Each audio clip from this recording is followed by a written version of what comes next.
Beklager det dårlige billede, men kameraet er desværre gået i udu. Bare lyden er der, det er det vigtigste. Den 3. december skal du stemme vedrørende retsforbeholdet. Og jeg vil godt have lov til at fortælle dig min historie. Og det kan måske få dig til at sætte krydset et andet sted. Det handler jo om politiet skal have lov til at arbejde sammen på tværs af landegrænser. Ser du, det har jeg lidt erfaring med.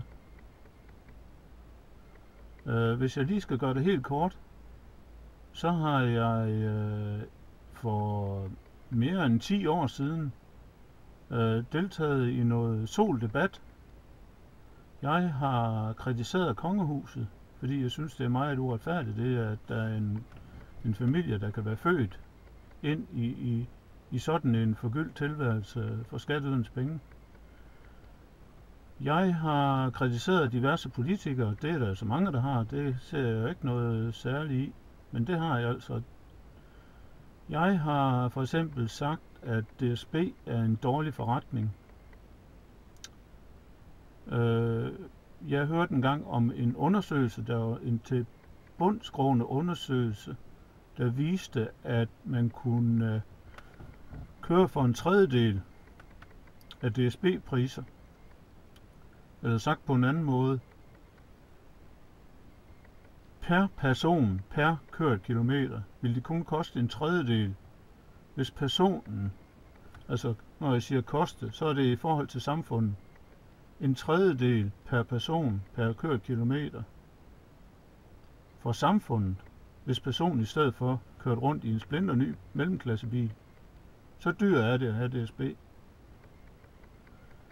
Jeg har også kritiseret Anders Fogh Rasmussen for hans deltagelse i Irak-krigen og Afghanistan, og ja, det har jeg. Anders Fogh indgik jo som trekløver i Irak-krigen. Det var jo, han tog jo til USA og blev hypnotiseret af Bush og hans disciple derovre. Så Anders Fogh indgik som trekløver sammen med Blair og Bush. Det har jeg kritiseret også. Det der så sker, det er at PET, de begynder simpelthen at følge efter mig overalt, hvor jeg bevæger mig. Og til sidst så bliver jeg simpelthen så træt af det, de gør. Så jeg går sgu ind på internettet en gang til og fortæller omverdenen, hvad det er, PET de udsætter mig for. De kører efter mig overalt. De går efter mig ind i forretningen. De står ude på parkeringspladsen og chikanerer mig og parkerer, så jeg ikke kan komme ind i min bil, og jeg ikke kan komme varen ind i min bil. Og de følger efter mig, når jeg er ude at rejse, og sidder i samme togkupé, og sidder og spørger mig ud i togkupéen, og tror, at jeg ikke ved, hvem de er og sådan nogle ting. De bliver bare ved og ved og ved. Så jeg skriver et indlæg på Torspejlet om, hvad det er for nogle modbydelige mennesker, og hvor modbydeligt det er, det de gør imod mig. Det får PET til nærmest at eksplodere i raseri over, at der er en af deres ofre, der ikke finder sig i det, de gør. Det er sgu da den omvendte verden. Det var da mig, der skulle eksplodere af raseri. Det eksploderer så lidt, fordi jeg skriver det der på nettet, som sagt.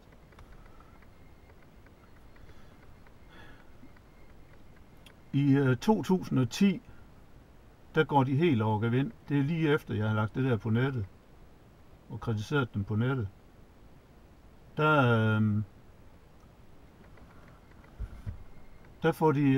Der får de skudt sådan en implantat. De får i hvert fald en implantat ind i højre side på mig, lige under ribbenene. Det er sådan en sporingsenhed, så de altid kan se, hvor jeg er henne. Den har jeg forsøgt lige siden at se, om jeg kunne få fjernet. Vi snakker mere end 5 år, har jeg forsøgt, om jeg kunne få den fjernet, fordi den gør pisse ondt. Men lægerne vil ikke hjælpe mig. Når de får mit CPR-nummer, så er det slut, så får jeg ingen lægehjælp. Jeg har klaget til politi, jeg har klaget til Esbjerg politi, jeg har klaget til Københavns politi, jeg har klaget til tilsyn for PET, jeg har klaget til de uafhængige politiklagenævn, og Jamen, jeg har skrevet 10, 20, 30 breve til Justitsministeriet, og jeg har klaget til Folketingets ombudsmand, og jeg har klaget og klaget og klaget og klaget. Alle mennesker vender ryggen til mig. Ingen ønsker at hjælpe mig. Og PET kan bare fortsætte med deres ondskab. Og der er ingen, der gider at hjælpe mig med at få det stoppet. Og jeg bøvler også med det i dag. Rigtig, rigtig meget. Hver eneste dag. Det tager fart, da jeg for 2 år siden flytter til Spanien. Dernede, der overgiver de opgaven til deres spanske kollegaer. Og nu snakker vi politisamarbejde på tværs af landegrænser.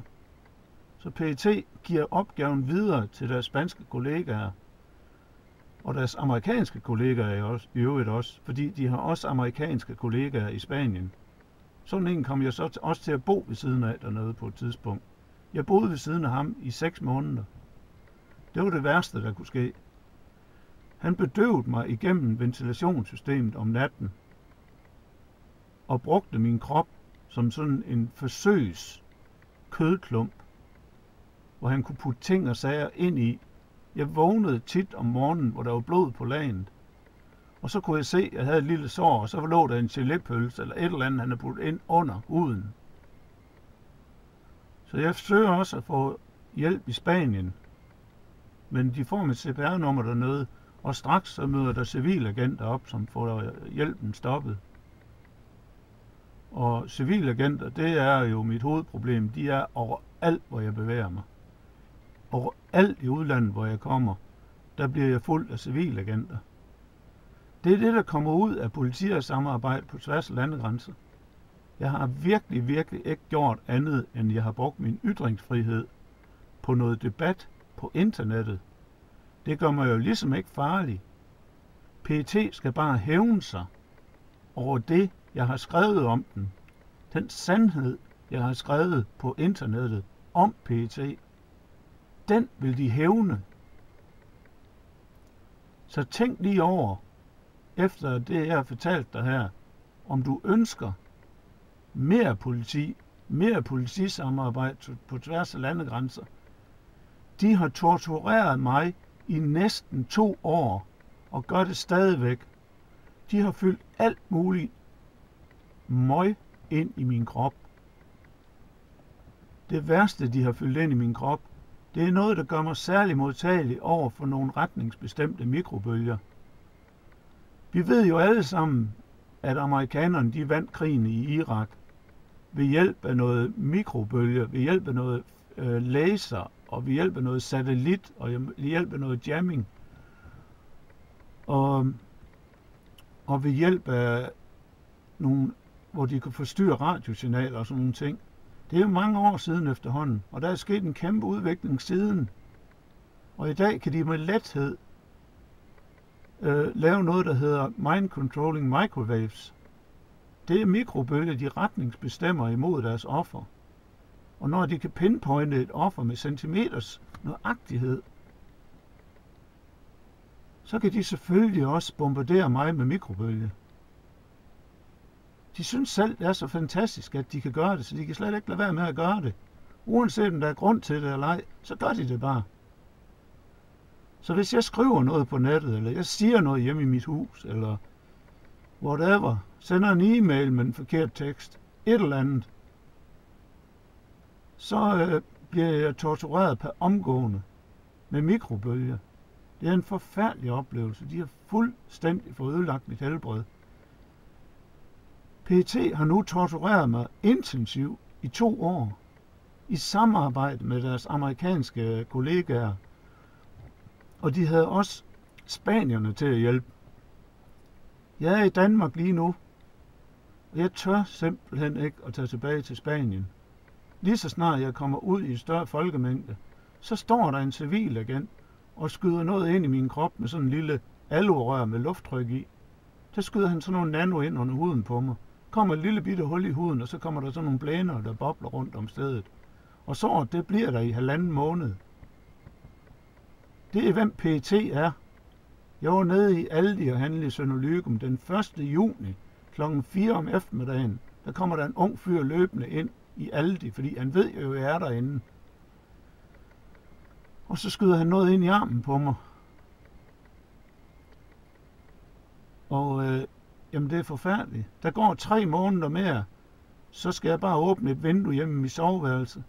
Så står der en ude i haven i ly af nattens mørke og skyder noget ind i armen på mig igen. Det er anden gang, det lykkes for den. Jeg har nu fuldstændig isoleret mig fra omverdenen. Jeg kunne fortælle meget mere om PET. Meget mere. Jeg vil godt give dig min e-mailadresse her, hvis du vil kontakte mig, og du har et bud på, hvordan at jeg kan komme videre i mit liv. Fordi PET har jo fuldstændig fået ødelagt det, både for min kæreste og jeg. Det går selvfølgelig værst ud over mig, for jeg skal bide den der smerter i mig hver eneste dag, hvor jeg mærker, hvordan de bombarderer mig med mikrobølger. Det kommer og går, og det er fuldstændig i tråd med de ting, jeg gør, og hvad jeg siger og sådan noget. Jeg sidder nu herude i min bil og fortæller den her historie, fordi havde jeg fortalt det hjemme i huset, så var jeg blevet straffet per omgående. Det bliver jeg alligevel, for jeg skal have lagt den her på YouTube. Så der kommer en straf for det her. Det bliver nok en hård straf. Der gør jeg nogle gange det, at jeg springer ind i min dampkabine og plasker det hele til med vand. Og det er jo ligesom i en mikrobølgeovn, at vandet, det er jo primært det, der tager imod mikrobølgerne. Så når jeg er derinde, så tager vandet derinde, det tager langt de fleste mikrobølger. Og det er det eneste sted faktisk, hvor jeg har rimelig ro på. Lige så snart jeg kommer ud og bliver tørret, hvis de stadigvæk er sure på mig, jamen så har jeg problemet igen. Jeg lover dig for, at det er sandt, det jeg siger her. Det er mikrobølger, de bruger. Men de bruger også noget andet. De har ødelagt mine stemmebånd fuldstændig med noget laseraflytning af stemmebånd. Hjemme hvor jeg bor, der har jeg 2 wifi-forbindelser, som ikke har nogen som helst tilknytning til min bolig. Og nej, det er heller ikke naboens. Huset ligger ret meget for sig selv, og selvom jeg slukker hovedafbryderne, jeg slukker alle telefonerne, så er der 2 kraftige wifi-forbindelser hen over huset.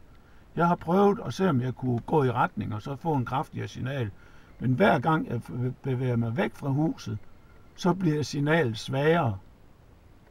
Det er det, PET bruger også til at aflytte mig. Hver gang jeg siger noget hjemme i mit hus, så ved de det faktisk, inden jeg næsten selv har fået det sagt. Og det er noget forbandet svineri. Tænk på det, inden du sætter ja den 3. Spørg lige dig selv, om du vil have et samfund, som Erik Honecker fik bygget op i Østtyskland. Den her gang er det bare 100 gange værre. Dengang puttede man dog ikke sådan nogle ting ind under huden på folk og bombarderede dem med mikrobølger og alt muligt andet ondskabsfuldt svineri. Det gør man i dag. Spørg dig selv, om det er det, du ønsker. En skønne dag, så rammer det måske din bror, eller søster, eller søn, eller datter, eller noget nær slægtning. Tænk lige på det. Og nu siger du sikkert, jamen du kunne jo bare have ladet være med at skrive det der på internettet. Nej, jeg kunne nej. Det er det, der hedder ytringsfrihed. Tænk på det.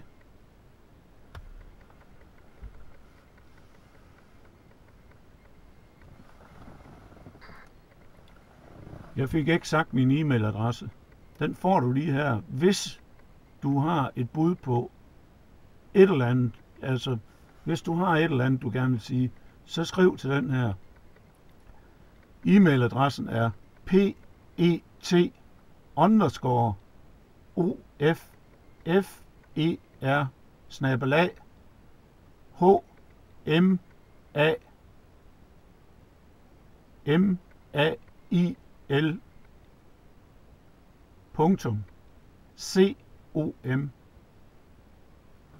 Tak.